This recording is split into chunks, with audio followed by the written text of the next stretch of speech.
Spoštovane državljanke in državljani, drage prebivalke in prebivalci naše lepe Slovenije.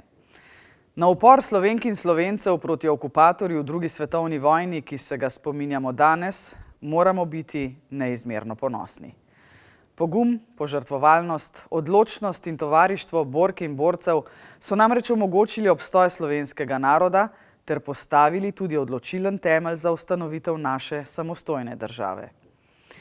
Narodno-osvobodilni upor se je začel tiho in preudarno, nato pa z vse bolj odločnimi in vidnimi koraki, ki so se glasno slišali na poti upora proti nacizmu in fašizmu. Od osvobodilne fronte do osamosvojitvene vojne je bila moč slovenskega upora in odpora ravno v tem, da je presegala razredne in generacijske ločnice. Spomin na pomembne dogodke iz slovenske zgodovine je treba ohranjati in negovati.